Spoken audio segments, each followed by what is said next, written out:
Hey, it's Taylor. I wanted to share with you today how you can not only lose body fat, but how to actually keep it off through developing highly effective habits. So in this video, I'm going to share with you the 5 most effective habits that have helped me and my clients get lean and muscular and stay that way year round.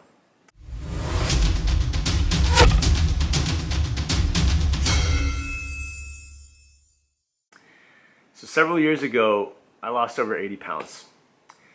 And when I did that, I never thought that I was going to be able to maintain that physique that I worked so hard for without punishing myself, without living in the gym, without counting on my calories, and just being a neurotic with my fitness. But because of the shift that I made in my mindset and my behaviors and my habits that I formed, for the last few years, I've been able to maintain a lean, aesthetic physique, and it doesn't feel like a chore. I don't feel like I'm dieting all the time.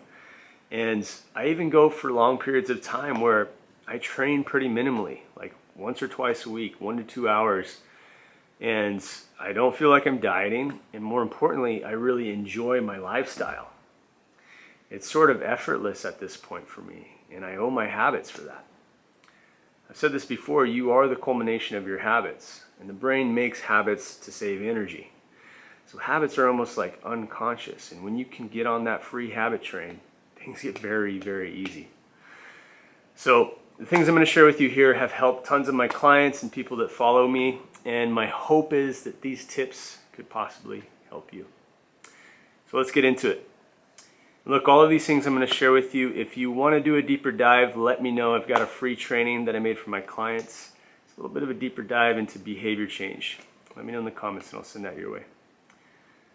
All right, so the first habit that has helped me stay lean and stay that way year round, right, is prioritizing protein. Now, the reason for that is that protein is the most satiating macronutrient there is, right? And what that means is that it's easier to get fuller on less calories when you're prioritizing protein, right? If you just eat a bunch of lean meat, you're going to get very full, and that's not very many calories. If you look at the show Alone, right, where they go out and they survive for 100 days and the last person to survive the longest is the winner. I think the last few seasons there was a hunter in each one that ended up winning, but they caught an animal, right? The first guy, I think, caught a moose, and he's living off this thing, and then the wolverine stole all the fat. And he's got probably a year's worth of meat, but he's wasting away because he doesn't have any fat. He doesn't have any carbohydrates, right? So protein is not a very good energy source. It's essential. It's essential for life. You need it. It's the building blocks for life. And it helps you with anabolism, muscular growth, and it is important for your health. But it's not a very good energy macronutrient. That's what carbs and fats are for, right? So by simply prioritizing protein, you're limiting the amount of carbs and fats that you get. Now here's the thing, carbs and fats aren't the devil. I'm not saying avoid them completely. But we live in a world where they're in greater abundance and surplus than ever before in our natural history or our natural human diets, right? So here's the thing. Most of us are walking around and we are in an energy surplus. We have too much energy and we can't metabolize it. Our body can't metabolize it, so we store it. And that generally comes from carbs and fats. If you look at any of the rat studies that examine obesity and the most fattening diets, they try to find the most fattening rat chow. It's always a 1-to-1 ratio of carbs and fats with about 10% protein. So prioritize protein. There's a bunch of myths out there about protein. They're untrue. They've been debunked. That science is basically not accepted in the scientific community. It's not bad for you. You're not going to damage your kidneys by prioritizing protein or any of that garbage. So number 2, the second habit that I'm going to share with you today is fasting. All right, so look, pretty trendy right now. I get it. I'll just say this. There's a right way and there's a wrong way. But if your coach or your trainer is telling you that fasting is the devil, stay away from it, it's the most dangerous thing ever. They're wrong. They're doing you a disservice.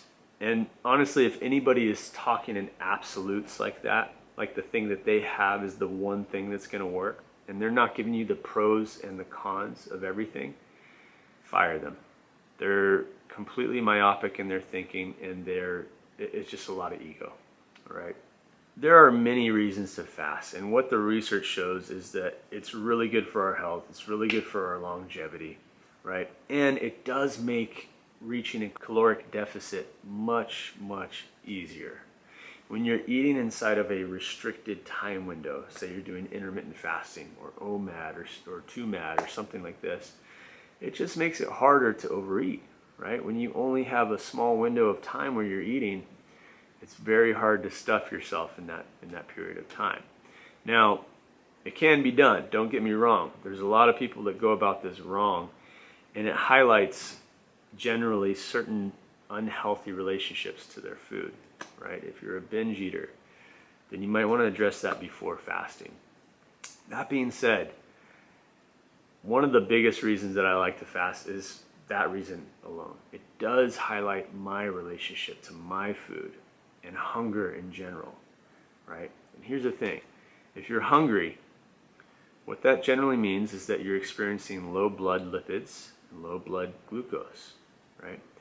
Those are two requirements in order to burn fat, right? So it's okay to be hungry sometimes. Being hungry is part of being human, right? And what fasting does for us is it lets us know what true hunger is. See, most of us think that we're hungry.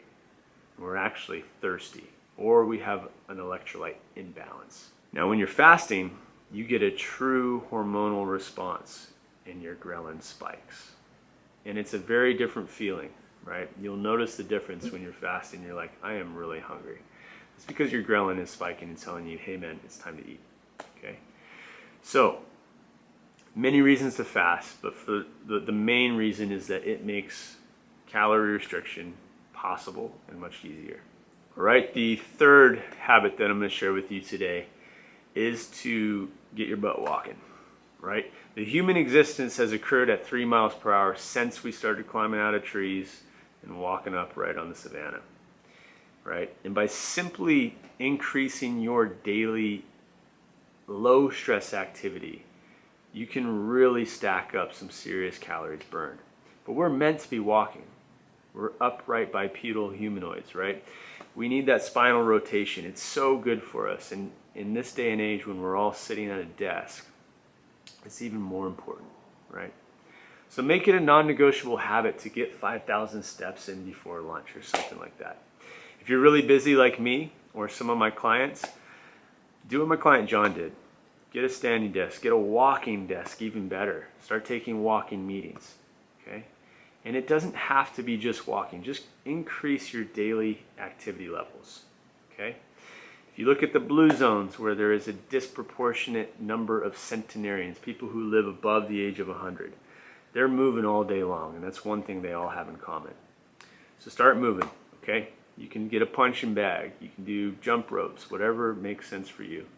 All right, the fourth habit that I'm going to share with you today is to stop being a snacker. All right, I see this one all the time. I'll do a consult for somebody and they're eating a lot of healthy food and they're going like, man, what's going on? I don't know what I can do here. I'm eating really healthy and I can't lose weight. And then we take a little closer look and I realize that they're snacking in between their meals, right? And it's not unhealthy foods per se, but in those snacks, there's a lot of calories, right? Most of the snacks that we eat are very high in carbohydrates and fats. A few handfuls of nuts, some hummus, these types of things, and you're 1,000 calories over your calorie limit for the day, right? So it just makes it very difficult to maintain a healthy caloric intake when you're snacking. If you focus on eating whole foods and prioritize protein, you're going to be way better off. Reach that satiation, right? Get full in those meals so that you don't snack in between, and you will by far have an easier time keeping your caloric restriction. All right, number 5 is to become a good sleeper. Now guys, this is probably number 1. This is so important. And here's why. We know that calories matter. But what also matters is how efficient the machine is, right? Your metabolism, your hormones, your thyroid function, your insulin sensitivity, right? All of these things are incredibly important. Dr. Parsley, who was a SEAL doc, he was a Navy SEAL. He had all these SEALs coming in and visiting him and reporting low testosterone symptoms. And he's like, what the heck is going on with these guys? These are Navy SEALs, right? But sure enough, they all had the testosterone levels of like 80-year-old women. And so he did a little digging, found out they're chronically sleep deprived, and then got them on a sleep hygiene schedule, got some supplements to help them out. And on average, there was a 300% increase on their testosterone levels, right? Incredible, right? So look, your hormones matter. If you want to build muscle, if you want to burn fat and you want to do it easier, your testosterone should be optimized, your estrogen should be optimized, your norepinephrine, your cortisol, and your leptin and your ghrelin, right? If you've ever gone out for a night of drinks, you had too many drinks, get very poor quality sleep, you wake up, what happens? You're starving, right? You're craving a bunch of junk. And it's not because of the alcohol, right? It's because your ghrelin was spiked. Anytime you're sleep deprived, what happens is your ghrelin goes up, crave a bunch of junk food, and what's even worse is your leptin goes down, which is the hormone that is responsible for letting you know that you're full, right? So it's a vicious cycle. Become a good sleeper. Take this so seriously, and you will have such an easier time losing fat and gaining muscle. Okay guys, building these habits is going to come with its challenges and its difficulties. It's going to take some work. You're going to have to leverage discipline, right? You're going to have to take consistent action in order to build these habits. But habits are everything. You are your habits. And I promise you, when you show up for it and you start building these habits, you start saying no to the things that aren't serving you and yes, and committing to the things that are. Life gets much, much easier. As I mentioned before, I can maintain my physique with very minimal effort, right? I don't track my calories anymore, and I can go for periods of time only working out once a week and still stay in really good shape, right? And it's because my habits allow me to do that, okay?